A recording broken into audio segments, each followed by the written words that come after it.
this is what we'll talk through this a little bit. This is kind of my facilitation training, right? And to contextualize this a little bit, when I was trained to facilitate 12 years ago, right, I was trained to be a minimalist facilitator, to do kind of, we kind of call it the referee model, right? I keep time, and if someone breaks a rule, I blow a whistle, right? But other than that, it's not about me, right? You just kind of, and I think the thought behind that was, if you have good ground rules and a good environment and good material, and people in a circle, then it will just kind of run itself, right?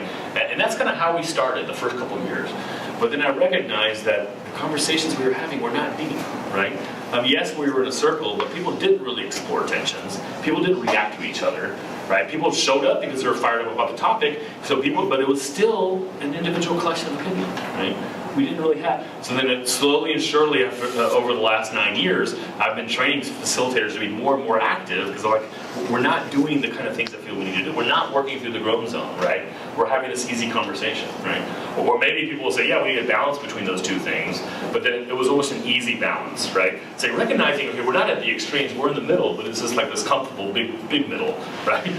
Instead of saying, okay, we're on that balance. Like that one question I asked, hey, you're saying there's an imbalance. Are we too far? Trying to kind of, we got to negotiate what that line is versus just saying it's a balance, right? So we weren't doing the hard work, so I became more and more kind of focused on training that. The other thing, this list of 10 things, so you got the first 5 on this page, the next 10. I think about 7 of them were on the original workbook that someone else gave me, right? I'm like, this is what a facilitator does. And we used to train this, we had to start with this facilitation training. But then the more and more we taught, we realized that these are 10 responsibilities for a facilitator, particularly a deliberative facilitator. I make a distinction between a facilitator trying to spark these kind of public conversations and a facilitator you hire for an organization. By definition, an organizational facilitator is hired by that organization to help them make a decision. They're in the service of that group, right? Whereas me, like if I'm running this in the public, yes, in some ways I'm serving this group, I want you to have a better conversation, things like that, but more I'm serving my community, right? I'm kind of using you to have a deep conversation about a broader issue. So I've kind of got split loyalties, right? That I'm not just wanting you to have an interesting conversation or have fun, I'm wanting to kind of push you to really think deeper about this issue, right? So that's where the theory that I've been developing lately is this deliberative facilitator is a little bit different than a typical facilitator. To facilitate means to make easy, right? So normally I get hired by a company, that company says, we want to make you do this, and then I design a process to get you to that, right? Well, the deliberative facilitator is different. My job is to make democracy work better. So that's where these come up with. So then we realized as I started teaching these 10 kind of responsibilities that it's easy to teach the responsibilities one at a time. You have to do all these 10 things, but then we recognize there's tension between these responsibilities. Right?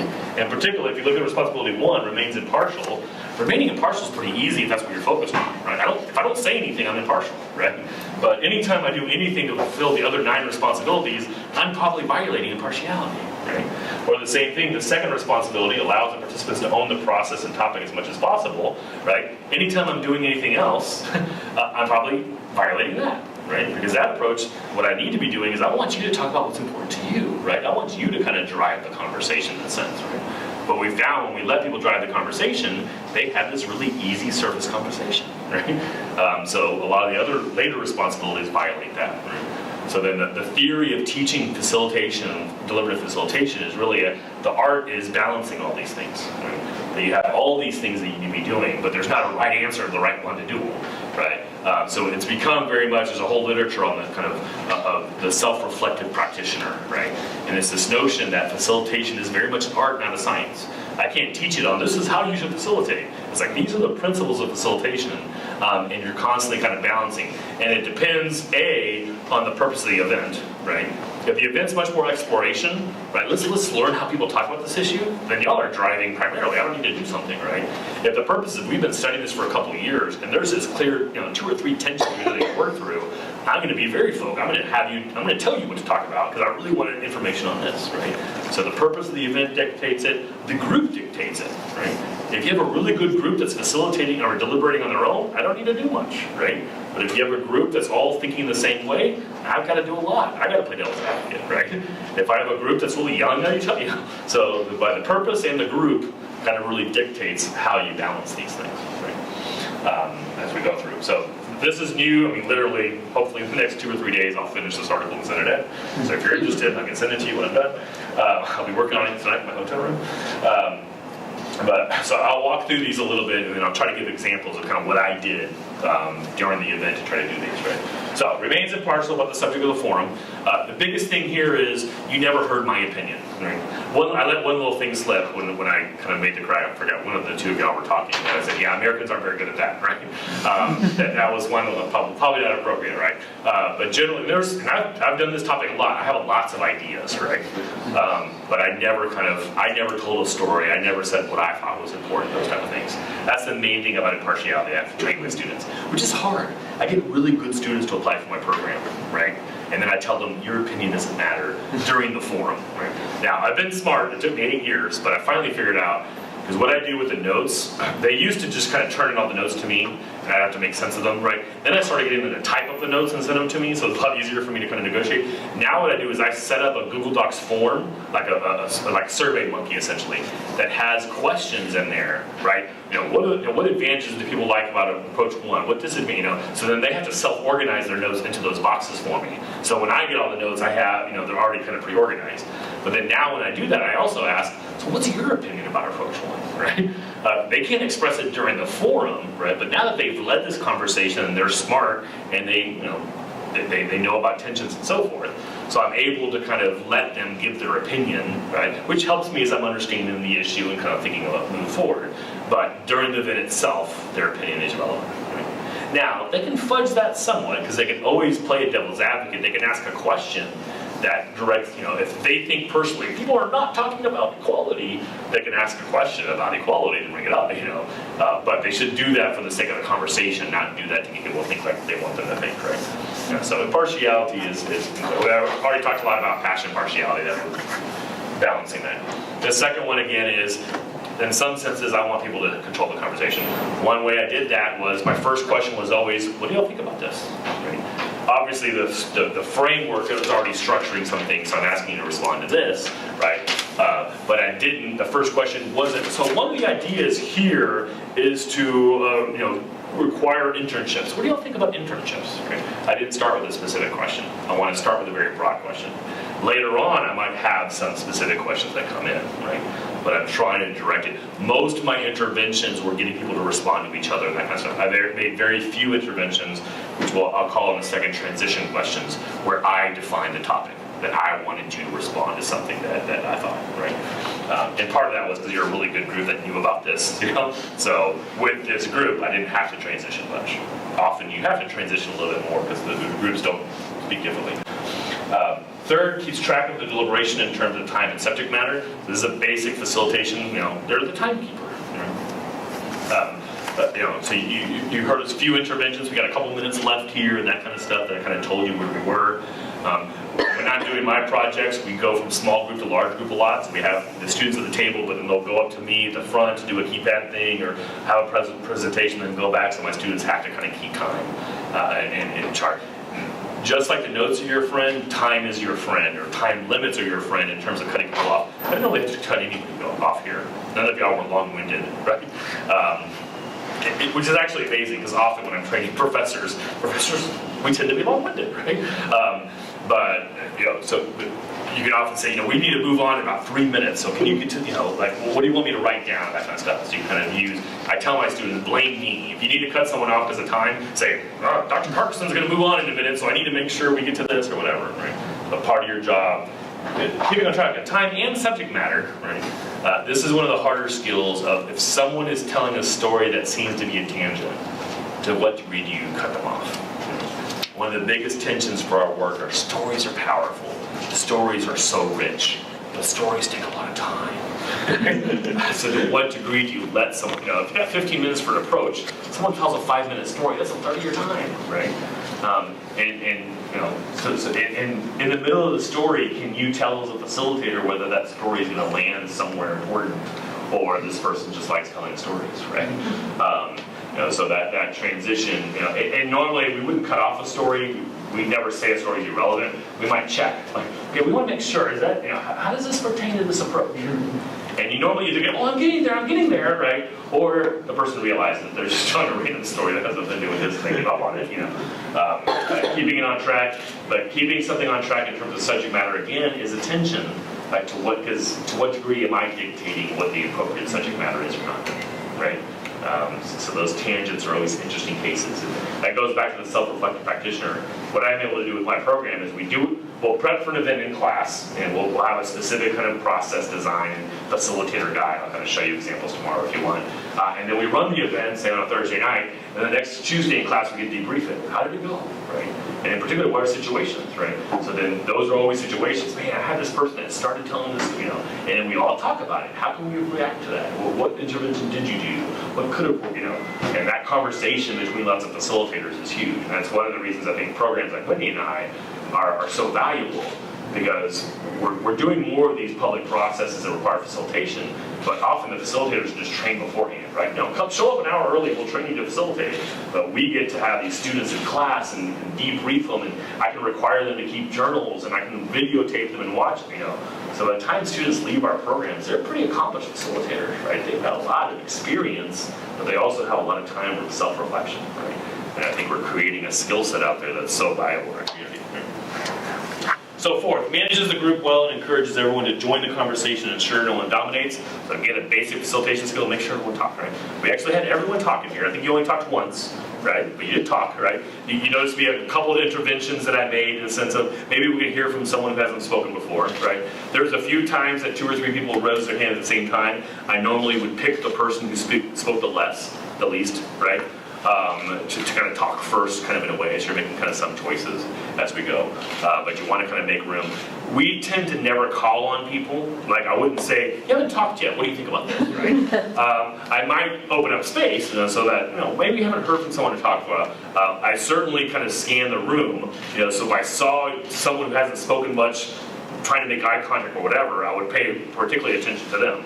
Someone who's talking a lot, I might not pay so much attention to them, right?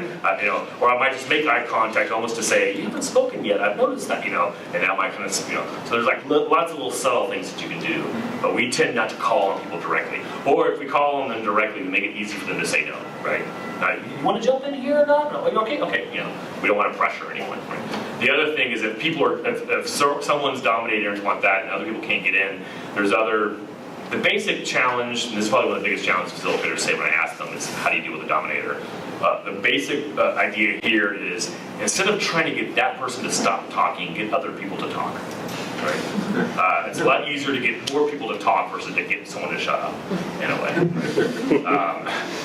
And getting someone to stop talking again, use the notes, right? I want to make sure we need to move on, but I want to make sure we get this. So what are you saying, kind of thing, right? Or asking people to react. What do people think about that idea, right? Because hopefully they won't respond to their own idea. Sometimes they do.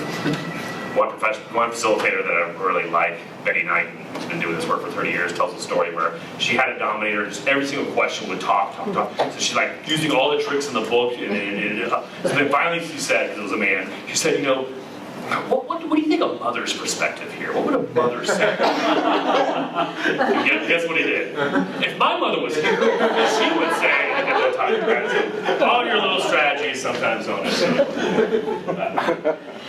But you do want it, and that's why we have the ground rule, that to be brief and those type of things. And just the process design of having small groups helps that, right? To have a group of 20, NIF model kind of typically says, 15 to 20 is like, that's such a big group, it's so hard, right? So when we do some groups, we can do as little as 4. We have 4 participants, we're happy, right? But normally we have somewhere between 4 to 8, which seems to be the right number, right? Once you have 10 or 12, it's just so easy to hide in a sense. And it's not, probably the biggest challenge when you have more than 10 or 12, it's I want interaction. I want people to react to each other's idea, but when there's 12, there's so many people that want to talk, right? That you mainly just have an individual collection of opinion because you want everyone to talk, right? Once you have a smaller group, then you can actually have a lot more interaction and go back and forth and and do those type of things. So fifth, models and encourages different attitudes and skills. Primarily, this is about listening, right? Modeling a good listener, modeling a good question. This is a really interesting thing. I do this with groups a lot, with high school kids and things like that. Like, how many classes have you had in your education career that focused on expression, whether written expression or verbal expression, right? Tons, right? Probably 1 or 2 a semester your whole life, right? How many classes have you taken that have focused on listening? Now, communication majors sometimes raise their hand. I took interpersonal communication, there was a chapter on listening, that kind of stuff, right? Or if you've taken conflict classes, there's empathic listening, but very few, right? How many classes have you taken on how to ask good questions? Asking good questions is a huge skill, and we never teach it, right? I mean, maybe one little component of a class somewhere, right? But the notion of how to ask good questions is just critical to inquiry, and critical to community, and critical to democracy. And it's just not a subject we teach, right? So that's a lot of what the facilitator is doing. And I mentioned this earlier, where you really see it in event after an event, that if we do a 3 approaches NIF thing, the first approach, the facilitator is asking all these questions and doing all these things. By the 3rd approach, people are doing it to each other. They're asking each other questions, right? They're doing perspective taking on their own, right? They're asking each other these reaction questions and probing questions. We'll talk about it a little bit, right? That's because you're modeling it. The tension there, this is one particular tension that comes up, is the main tenet of a good listener is eye contact, right? And nonverbal cues. That sometimes can violate impartiality, right? You don't want to say, oh, yeah, I agree with that. That's great. That's really good. Because now you're saying, ooh, you like their ideas, right? You have to be very careful. As a facilitator, you want to say, ooh, that's a good idea. Right? You want to say thank you for your contribution, or thanks for, you can thank the behavior, but you don't want to evaluate the ideas. Because if you say, oh, that's a really good idea, then the next person speaks to you. Okay. And you don't say good idea, then you're, some impartiality. But the other thing is, if you're speaking and I'm really eye contact listening to you, I'm missing the rest of the room, right? So as a facilitator, I need to know how people react. I need to know while you're talking, if Jerome rolls his eyes, I need to know, okay, he disagrees here. Do I make space for him to talk or no? But how do you really kind of model really good listening skills without looking at somebody, right? So sometimes we talk about that beforehand. As a facilitator, I'm going to be kind of looking around the room. So, but the main thing is we want people talking to each other. We don't want it to be participant to the facilitator, participant to the facilitator, participant. So actually, I didn't do a very good job of this, right? That our modeling here when we did the forum was mainly kind of most of y'all talking to me, right? And I think part of that's because we're spread out a little bit. We're not a small table, right? So it was a little bit harder for me to kind of do that. And I was a very active facilitator because I was trying to show you examples. So I probably did a little bit more than I normally would do. But let's say if you speak and then someone's responding to you, Ashley starts responding to that, right? What I would do is I would look back at you. And then Ashley, automatically, you want eye contact, right? I stopped looking at you, so then you would probably, and all of a sudden you're talking to each other, right? So just like a very little thing, but if I maintain eye contact, you're always looking at me, right?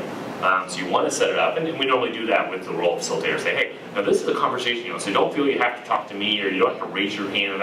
We want this a conversation between you, right, as we go. So even that modeling to attitude is complicated. So those first 5 are like basic facilitating responsibilities for all kinds of facilitation. Like as teachers, y'all all know this, right? Those are a lot of things you're doing. The last 5 are getting much more into the deliberative aspects of facilitation, right? The 6th does not take an expert role in the subject matter. We always tell our students that you're an expert on the process, but not on the content, right? We need to, and often in class, if it's a complicated issue, we might spend 2 or 3 days in class. They need to understand the acronyms. They need to understand the terms. They need to understand enough of the issue to be able to direct the issue. But at the same time, we don't want to be the experts in the issue. This is something truly that we're still struggling with to figure out. Maybe Wendy knows how to do this, but it's the hardest question when I'm training a facilitator to say, if someone has misinformation, they're saying something I know is wrong, right? What do you do? Right? I don't have a good answer to that right now. Right? Because if the facilitator says, actually, I think that statistic's wrong, right? I've now become an expert, not a facilitator, right? And I've also shut somebody down, right? But we also don't want that information to ruin the conversation, right? So we're always kind of, if the misinformation, if it's in the information, if it's in the book, we can just refer. Actually, if you look at page 3, that chart, that's safer. But if I'm just recalling, well, actually, I took an economics class and you're wrong. Now I'm a participant. Yeah. Out of curiosity, and kind of along the same lines, if there's a piece of information that everyone involved is looking for, it's not a matter of misinformation, it's information they're trying to find that as a facilitator, are you in a position to contribute that? Because generally, unless something is black and white factually accurate, any information you give is going to have your biases built into it. So what do you do in that situation? Yeah, no, and I think it's about balancing these different things, right? So normally I would say you don't want to do that, right? Some of our events we have roving experts, right? So we'll have some experts in the room that the facilitator can call over. So for example, if it's a policy issue, right? If someone says, no, we passed a law last year, that thing's changed. No, I'm pretty sure it hasn't changed. You can call over an expert and say, what happened? Oh yeah, last year. So it clarifies it, right? Or I know like, when we did the school budget forms, we had the school finance officer in the room, right? So we called him over, and he actually did a really good job. We coached him. I said, try to answer the factual question and get out of there as soon as possible, right? Because part of it, we want the expert to make the decision for us, right? If it's a tough decision, we'd rather the data be clear, right? In some issues, the data is clear, right? But most of the things that we deal with, the data is helpful, but doesn't make the answer. But you notice as soon as there's an expert, everyone's like, just tell us what to do. So he did a good job of exiting. We've had other experts to help him process that didn't do a good job, that took over, right? That told people this is what you need to be talking about, those type of things.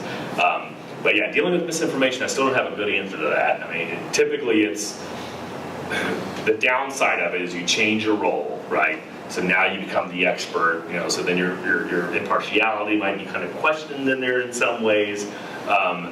So then it's harder to have the rest of the conversation. But if that one piece of misinformation really changes the conversation, sometimes it's worth it to say, you know what, to have a better conversation, we need to switch that away. There's other methods you can ask, if someone is saying the misinformation, you can just ask them, so does anyone have a different view? If there's a fact war, like one side has data, the other side has different data, you can sometimes play both sides. Well, let's assume now that this side's right? Well, why would that matter, right? And then after a while, flip. Okay, what if the other side's right? Sometimes you can just bracket it. It's interesting now with everyone with smartphones, right? So now if there's a factual issue, someone will start researching it, right? And trying to Google it and kind of find it in a way. Sometimes that actually can be useful, like with a change of law or those kind of things. But we're still trying to figure out the right ways of really, again, dealing with that balance between data mattering too much and data not mattering enough, right? A lot of my NIF friends are like, it's all about values. Like, just talk about values and facts are irrelevant. My background in argumentation is like, no, facts are important, right? So we need to struggle with that. We're trying to provide a base of facts here, but additional facts will kind of come in. And people will always inherently try to avoid the tough work of negotiating values by just trying to kind of make it about facts. So we're working on better ways of negotiating that. Health participants identify the values and underlying interests that motivate their perspectives. A lot of this goes back to conflict kind of management and moving from positions to interests and things like that, right? So people don't talk about values naturally. People base decisions based on values, but they're kind of implicit and kind of hidden. So part of the job of a deliberative facilitator is to think about those values and to help bring them out. And a lot of that is through paraphrasing, right? So when people say that they're really passionate about X, that getting up, okay, why? Why is that important to you, right? To kind of get down to, because typically, once we talk about values, we all kind of agree that the values are important, right? We might disagree on the positions, on the specific ideas that we want to do, but the reasons why are generally pretty broad, right? So that's the level of thinking that facilitators, and we normally prep our facilitators, we'll do a process, okay, what are the underlying values here that we care about, right? So then you're kind of going in thinking about these are the things that people are going to think are important. Right? Well, let's do that for a second. What are the values that we're kind of underlining that conversation about higher ed? What are some of the things that people care about? Going back to like the water slide, right? The 9 boxes. What are some of the boxes about higher ed?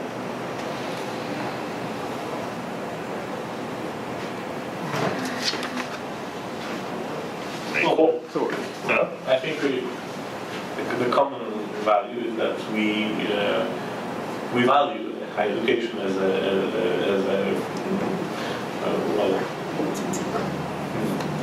something in which we all participate and something that we share with the society. Okay. So just higher education is value itself, kind of that broader thinking, kind of the whole person, the Renaissance kind of, that notion that's when we're talking about a broad education and a global citizen, so we value that notion of people caring about lots of things and thinking about broader issues, and the unexamined life, and that stuff, right? So that's one of them. What else? I mean, think about from the approaches. So approach one. So the utility? Utility, okay, yeah, so a competitive advantage, right? You know, approach one, which is interesting doing approach one with a global audience, right? Because there's that notion of like, the rest of the world's catching up, you know. But there is that competitiveness, right, and a strong economy, right? So there's kind of value, those are particular values in approach one, right? And approach two, you know, particular values of responsibility, kind of integrity and community, right? We're pretty important. Approach three is particularly kind of equality and compassion and fairness and justice, right? You know, so each one, you kind of look, I think you actually have this page. If you flip back to a page, this is page 51, I think. It kind of shows you the guts of an issue for them, right? So this one was on healthcare, but notice kind of the second to last row of values, you know, that's for each approach, those are some of the key values it really focused on, right? And it's not that the other approaches are against those values, right? It's just each approach kind of focus, you know, has those values kind of higher up in a sense. So I spent a lot of time with my facilitators beforehand kind of thinking through, these are the kind of reasons, because we want to assume people are coming from a good place, right? So the first step is really getting a sense of all those kind of relevant values, and the next step goes to number 8, helps participants, well, actually number 9, but let's jump 8 for a second. Helps participants identify and work through the key tensions within and between their perspectives. So once you have all those values, then deliberation is, you know what, those values don't fit together very well, right? Like we like this well-rounded, you know, student that kind of thinks about all these different perspectives and knows multiple languages and it takes philosophy, right? But we also want higher ed to not be so expensive and then not have to spend so much time and then have job skills, right? And in some ways those are attention, in some ways it might not be attention, right?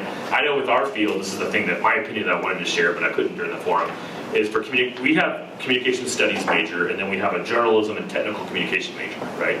Our major is much more liberal arts, right? You know, broad, and the Greeks and Aristotle, and you know, philosophy of communication, how we talk to each other. Their major is much more pre-professional. We're going to train you to be a PR person, or to be a journalist, or to write, you know. So people in their majors, I think, have a lot easier job finding a first job, right? Because they have this direct job skill that they can sell. Our students struggle with selling their major, right? I think 5-10 years afterwards, our students are in much better shape, right? Because our students have been taught how to think and how to, you know, have a much broader skill set, right? So I think 10 years in, our students are in much better shape. But you know, so in terms of that tension we talked about earlier, Jerome, with that notion of, you know, maybe these people skills, these other skills are job skills. They're just not as marketable as job skills. They're not as clear job skills, right? So that's kind of one way to think about that tension in a way, right? Yeah, so that approach number 9, and that's where I'm really kind of pushing a lot of our theory now, is how do we do that better, right? How do we really get people to kind of just explore these tensions? And we'll do that some with the polarity management. And you notice a couple of questions I asked, I specifically highlighted attention, right? To kind of react to that. I put that on the table. Sometimes those tensions come out naturally, with someone saying one side and the other side pushing. Sometimes the facilitator kind of, one side gets expressed and the facilitator kind of pushes on the other side, and then sometimes the facilitator puts them out themselves, right? But all those moves, again, are violating the pure impartiality and violate both 1 and 2, because I'm not telling you, I'm not letting you talk about what you want to talk about, I'm saying you need to talk about the tension. Jumping back to 8, helps participants develop mutual understanding and consider a broad range of views, particularly the drawbacks of their perspectives and benefits of opposing views. A lot of this work is to get people to think more critically. Right? Our natural human impulse is to think of the advantages of our approach and the disadvantages of opposing approaches.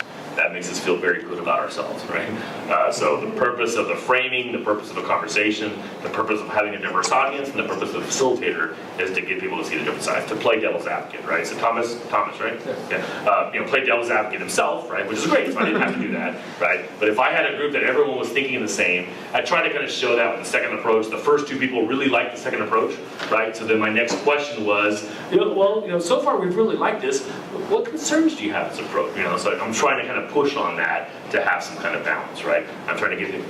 Yeah. One specific thing we talk about this is whenever we play devil's advocate, again, we're violating impartiality, right?